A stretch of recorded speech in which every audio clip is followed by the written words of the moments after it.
Jeremy Suttles wasn't prepared for the sheer number of people at the Juntan spaceport. It was supposed to be backwater, out of the way, a good place to get his feet wet, according to his instructor back on Earth. Terra. Whatever. The moment he stepped out of his shuttle, there were literally hundreds of Xenos showing him ways to make millions of credits, or the very best weaponry the galaxy had to offer for mere hundreds. His hand subconsciously stuck his cred chip into his shirt pocket, and his hand stayed there.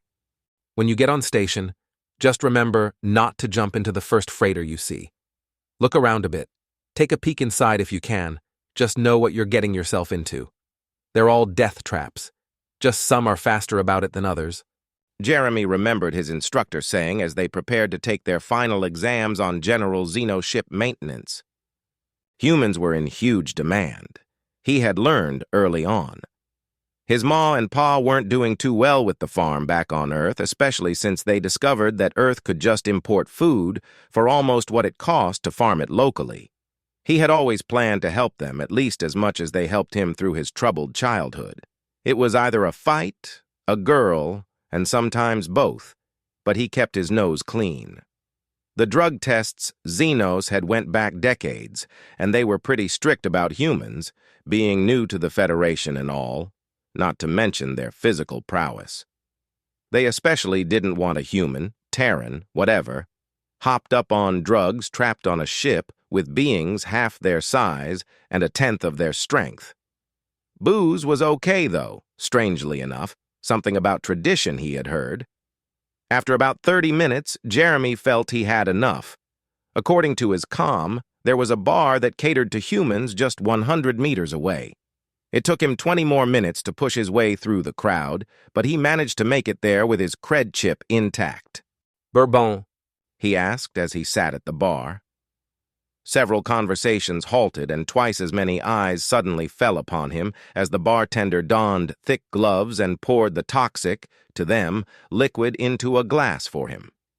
Jeremy swallowed it and asked for another before his server took his gloves off, mostly to keep him from having to put them back on for at least a few minutes.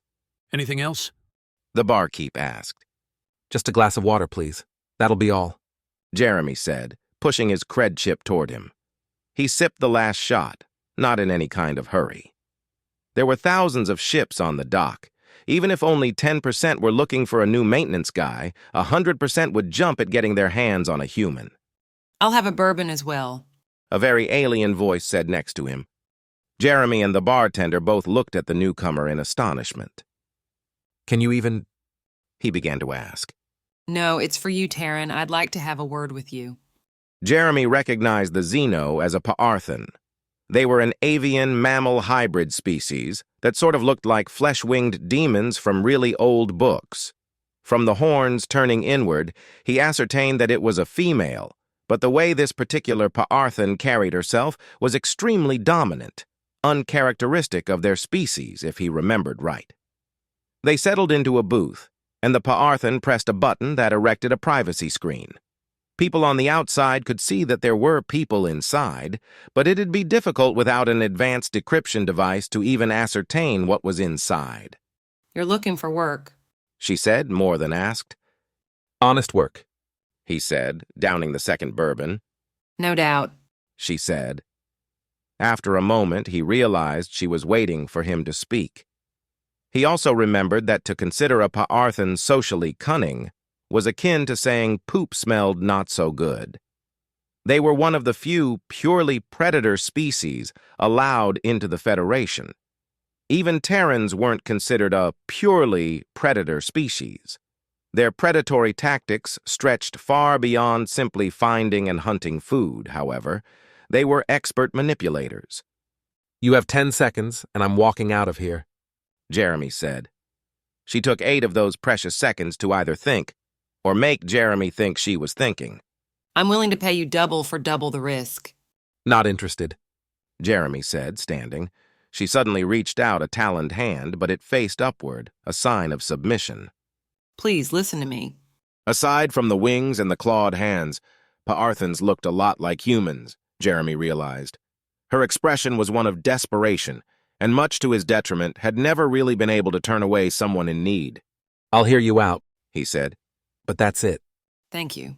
She said, slowly retrieving her hand. I am Selah of the House Tear. You may have heard of our house. Jeremy shook his head. I'm brand new. Fresh off the boat, you might say. It took a moment, but Selah seemed to get the joke. But it registered as a slight upward tick of her eyes rather than a full-hearted laugh. I need a Terran. Our kind cannot keep up with the schedule I will be demanding of them soon. Even I will not be able to keep up with this schedule. I need your stamina and your skills. You wear the ring of the college, yes? You are most certainly qualified to work on a bird, ship as mine. You may have even trained on one. Jeremy twisted the ring on his finger, thankful that it hadn't somehow gotten lifted from his finger through the crowd. It was true. The college taught him quite a bit about Xeno shipbuilding, planning, and maintenance. Several of the ships he trained on were Pa'arthan, in fact, since they were one of the first to welcome them fully into the Federation. Please excuse my skepticism, Selah, but my father always taught me that there's no such thing as easy money. Selah sat back, visibly offended, if only slightly. The pay equals the risk. I will not lie to you, there will be danger. What danger? I could walk out of here right now and earn my entire family a generous retirement in a matter of 10 years. I'm sure there's danger. There's always danger. Hell, there's more danger driving a car on my home planet than working out here, even with double your risk. I need you to be perfectly clear with me right here, right now, or I'm leaving. I cannot not hear. She said. This is not something for ears, but for your eyes. You need to see what you are going to be tasked with. Everything inside Jeremy screamed at him to stop, but the curious side of him silenced those things. He nodded, and they slowly exited the bar. The ship in front of Jeremy was more of a junk heap than a space-worthy freighter. Recalling an old movie, it made him think of the Millennium Falcon looking like a cruise ship compared to what he was staring at. Oh, Was all he could utter. It flies better than it looks, trust me. Selah said, leading him up the ramp. I bet it can do the Kessel run in 12 parsecs, too. He muttered. Selah paused, then turned. Not quite, even taking into account that a parsec is only a unit of distance, and not distance over time. I watched Star Wars when it debuted 190 years ago, and given the other pieces of the formula to evaluate time and distance, the behemoth would be considerably slower, about 30% by my math. Jeremy's jaw didn't shut until he was inside, which was thankfully better maintained than the exterior. You're here to see our problem, my problem, and hopefully your problem if you accept it. Follow me. He noticed a complete lack of crew. Most ships this size would at least crew 10 or so, not compensating for the lack of rest Terrans required. They came to a bulkhead, strange among the established species, since they didn't tend to favor redundant safety measures as much as humans did.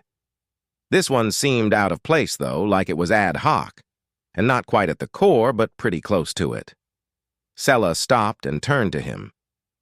Here's where I tell you as much as I can. Once we cross this threshold, there's not much turning back. You have to decide here and now if you'll come aboard as one of my crew. If not, there will be someone else maybe, but if so, you won't be permitted to leave or communicate outside of this ship. Jeremy nodded. So tell me, Selah took a breath, leaning against the corridor. Terrans are well known for one thing, their stamina. You keep going when every other species would have passed out from exhaustion. Not only that, but you maintain intellectual acuity far beyond what we or any other species we know of could. Your college teaches you how to be the best maintenance engineers the galaxy has to offer. and And all of our cargo isn't entirely condoned. It's nothing illegal, mind you, just not legal, if you know what I mean. I'm afraid I don't. Jeremy said. He shouldered his duffel bag and turned to leave. It's medicine! Selah called out to him as he reached the ramp. He stopped. It's medicine for one of our colonies under Terran control. Look, I'll show you. No bond, just don't tell anyone. Jeremy stood in front of several open storage containers that would stock a normal hospital for a decade. Mostly antibiotics, but painkillers and mood stabilizers as well. All of them had marks from big pharma companies back home. Okay, I'm dying to hear the nothing illegal part of this. Salvaged from a hospital ship, the Mauritania. It was one of your first, went missing just after its first jump. Jeremy picked up a box, opened it, and looked at the bottle. This shit expired 20 years ago. How do you expect this to... We take help where we can get it, Jeremy Subtle. It was sealed and in hard vacuum. We've discarded the containers that were breached. Our people need this right now, and there's just too many jumps to make to distribute this in adequate time. That's why we need a Terran. That, and having a Terran explain why a Xeno freighter has Terran medical supplies on board makes things easier? Sella's wings slumped. Yes. How long? He sighed. 6 months, that's all I'm asking. Keep this bird going for 6 months. I'm offering twice the pay at normal time and double pay at overtime. Standard overtime hours, if I remember your terminology correctly. So anything over 12 a day and anything over 40 hours a week? Sella took a step back. No, we do overtime a little different out here. Is that how long Terrans work? Jeremy shrugged. Normal shifts are 8 hours a day, 40 hours a week. We start overtime at 4 hours a day and 20 hours a week. That's standard. Anything else and you're getting ripped off, She said. Jeremy realized it wasn't double pay, it was quad pay, at least in respect of what he was expecting. He had to be sure. Wait, so exactly how much are we talking here? Normal rates for an apprentice engineer are 10 credits an hour. What? Sella nearly yelled. You'd be getting robbed. I'll pay you 40 credits an hour, straight time, 80 on overtime. There was a term for 8 times, octa something, but that's what Jeremy was looking at. He wasn't one to be greedy, but he couldn't turn down this kind of money. He didn't remember the exact exchange rate, but 1,000 Fed credits a month would land you a super posh HAB unit in a neighborhood that the cops only showed up to let you know they were actually there. What's your OT limit?